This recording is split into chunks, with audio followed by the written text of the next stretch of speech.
আসসালামু আলাইকুম। বাংলাদেশ নৌবাহিনীতে ২৩২টি পদের একটি নতুন বিশাল নিয়োগ বিজ্ঞপ্তি প্রকাশিত হয়েছে। যে বিজ্ঞপ্তিটি যাদের বয়স ১৮ থেকে ৩২ বছর তারা কিন্তু আবেদন করতে পারবে। এই বিজ্ঞপ্তিটির মাধ্যমে আমি আপনাদেরকে জানাবো যে কোন পদে কতজন লোক নিয়োগ করা হবে এবং শিক্ষাগত যোগ্যতা কী কী লাগবে, তাছাড়া আপনাদের আবেদন ফি কত টাকা, সেই বিস্তারিত সকল কিন্তু আজকে এই ভিডিওতে আমি দেখাবো।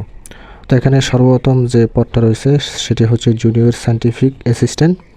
এটা হলো পদ সংখ্যা ১টি। এটা ১৩তম গ্রেডের একটা চাকরি।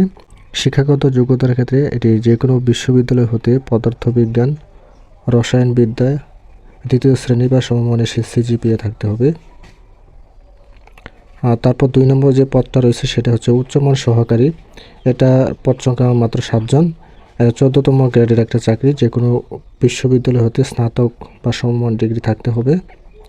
৩ নম্বর যে পদটা রয়েছে সেটা হচ্ছে স্টোর হাউসম্যান। এইটা লোক নিয়োগ দেওয়া হবে ১০টি পদে। যে কোনো বিশ্ববিদ্যালয় হতে স্নাতক বা সমমান ডিগ্রি থাকতে হবে। তারপর ৪ নম্বর যে পদটা রয়েছে সেটি হচ্ছে স্টোর হাউস সহকারী। এটা ১৪তম গ্রেডের একটা চাকরি। এটার পদ সংখ্যা ৩টি। যে কোনো স্বীকৃত বিশ্ববিদ্যালয় হতে স্নাতক বা সমমান ডিগ্রি থাকতে হবে।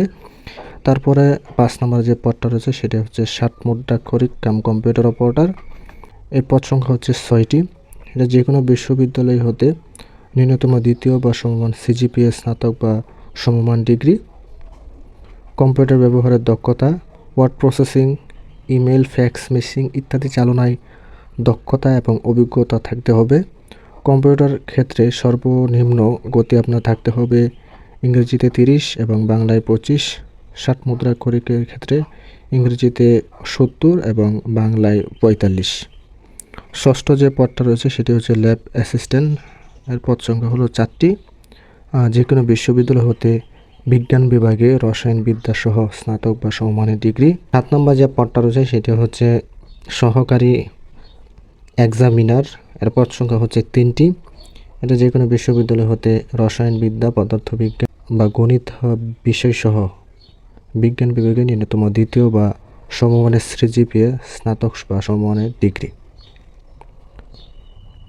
৮ নম্বর যে পদটা রয়েছে সেটি হলো ক্যাশিয়ার। এটা মাত্র একজন লোক নিয়োগ করা হবে।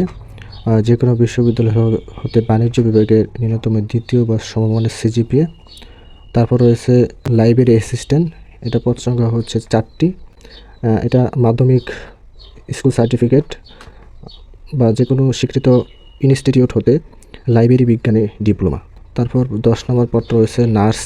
নিয়োগ দেওয়া হবে ৪টি। এটা ১৪তম গ্রেডের একটা চাকরি। যে কোনো স্বীকৃত বোর্ড হতে মাধ্যমিক স্কুল সার্টিফিকেট পরীক্ষা উত্তীর্ণ, স্বীকৃত নার্সিং কলেজ বা ইনস্টিটিউট হতে ন্যূনতম 3 বছরের নার্সিংয়ে ডিপ্লোমা থাকতে হবে। তারপরে সবচেয়ে বড় যে পদটা রয়েছে সেটা হচ্ছে অফিস সহকারী কাম কম্পিউটার মুদ্রাক্ষরিক। এটা ১৬তম গ্রেডের একটা চাকরি। যে কোনো স্বীকৃত বোর্ড হতে ন্যূনতম ২য় বিভাগ বা সমমানের জিপিএতে উচ্চ মাধ্যমিক সার্টিফিকেট বা সমান পরীক্ষায় উত্তীর্ণ, কম্পিউটার ব্যবহারের দক্ষতা, computer, word processing, email, fax machine ইত্যাদি চালনায় দক্ষতা থাকতে হবে। কম্পিউটার মুদ্রাক্ষরে সর্বনিম্ন গতি বাংলায় ২০ এবং ইংরেজিতে ২০ থাকতে হবে। ১২ নম্বর যে পদটা রয়েছে সেটি হচ্ছে স্টোরম্যান। এটা ১৬তম গ্রেডের একটা চাকরি। উচ্চ মাধ্যমিক বা সমমানের পরীক্ষায় উত্তীর্ণ। ১৩ নম্বর যে পদটা রয়েছে জুনিয়র টাইম কিপার। এটা একজন লোক নিয়োগ দেওয়া হবে। উচ্চ মাধ্যমিক সার্টিফিকেট বা সমমানের পরীক্ষায় উত্তীর্ণ। ১৪ নম্বর পদটা হচ্ছে টেলিফোন অপারেটর। এটা লোক নিয়োগ দেবে ৮জন। ১৬তম গ্রেডের একটা চাকরি। যে কোনো বোর্ড হতে উচ্চ মাধ্যমিক সার্টিফিকেট বা যে সমান পরীক্ষায় উত্তীর্ণ, সংশ্লিষ্ট কাজের অভিজ্ঞতা থাকতে হবে। তারপরে যে পদটা রয়েছে সেটি হচ্ছে মুয়াজ্জিন। এটা একজন লোক নিয়োগ দেবে। তারপরে যে পদটা রয়েছে সেটি হচ্ছে ডাকরুম টেকনিশিয়ান। এটা একজন লোক নিয়োগ হবে। কম্পোজিটর একজন। ১৬তম গ্রেডের চাকরি। যে বড় বড় পদটা রয়েছে সেটি আমি আপনাদেরকে বলে দিই। তারপর ২৪ নম্বর যে পদটা রয়েছে সেটি হচ্ছে ফায়ারম্যান। এটা ১৯তম গ্রেডের একটা চাকরি। এটা মাধ্যমিক স্কুল সার্টিফিকেট সমান পরীক্ষায় উত্তীর্ণ, সংশ্লিষ্ট কাজে বাস্তব অভিজ্ঞতা থাকতে হবে। তারপর শারীরিক যোগ্যতা উচ্চতা ৫ ফুট ৪ ইঞ্চি, ওজন ১১০ পাউন্ড, বুকের মাপ ৩০ থেকে ৩২ হতে হবে। তারপর অফিস সহায়ক নেবে হলো ১৬ জন। এটা ২০তম গ্রেডের একটা চাকরি। যে কোনো বোর্ড হতে মাধ্যমিক স্কুল সার্টিফিকেট বা সমান পরীক্ষা উত্তীর্ণ হতে হবে। তারপরে ২৯ নম্বর যে পদটা রয়েছে সেটি হচ্ছে অদক্ষ শ্রমিক। এটা ২০তম গ্রেডের একটা চাকরি। অষ্টম শ্রেণী বা জুনিয়র স্কুল সার্টিফিকেট বা সমান পরীক্ষা উত্তীর্ণ। এই হচ্ছে মোটামুটি এই পদগুলোতে 252 জন লোক নিয়োগ দেবে। অনলাইনে আবেদন ফর্ম পূরণ এবং পরীক্ষায় অংশগ্রহণের ক্ষেত্রে নিম্ন বর্ণিত শর্তাবলী অবশ্যই অনুসরণ করতে হবে।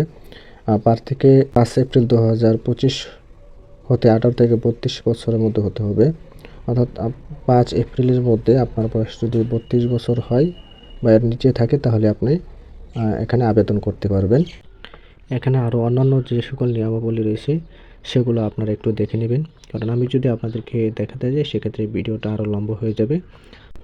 এখন আমি আপনাদেরকে বলে দিই যে আবেদনের যে সময়সীমাটা রয়েছে সেই সময়সীমাটা, এটা আবেদন শুরু হবে 11ই মার্চ 2025 সকাল 10টা হইতে এবং আবেদন শেষ হবে 5ই এপ্রিল রাত 12টা পর্যন্ত। তো এই সময়ের মধ্যে অবশ্যই আপনাদেরকে আবেদন করতে হবে।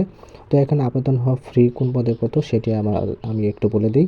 সেটা হচ্ছে 1 থেকে 18 নং পদের জন্য আবেদন ফি 100 টাকা, টেলিটক সার্ভিস চার্জ বাবদ 12 টাকা সহ 112 টাকা আবেদন করতে লাগবে এবং 19 থেকে 32 নং পদের জন্য আবেদন ফি 50 টাকা, টেলিটক সার্ভিস চার্জ 6 টাকা সহ 56 টাকা খরচ হবে। তো অবশ্যই আপনারা চেষ্টা করবেন যে আবেদনের লাস্ট তারিখ পর্যন্ত অপেক্ষা না করে আগেভাগে আবেদন করতে, কারণ লাস্টের দিক দিয়ে আবার সমস্যা থাকে যে কারণে আবেদন করতে অনেক সমস্যা হয়ে থাকে। তো আমার এই চ্যানেলে আপনারা নতুন নিয়োগ বিজ্ঞপ্তিগুলো পেয়ে যাবেন, সেই সাথে আবেদন কীভাবে করতে হবে সেটাও কিন্তু আমি আপনাদেরকে বাস্তবে দেখিয়ে দিব।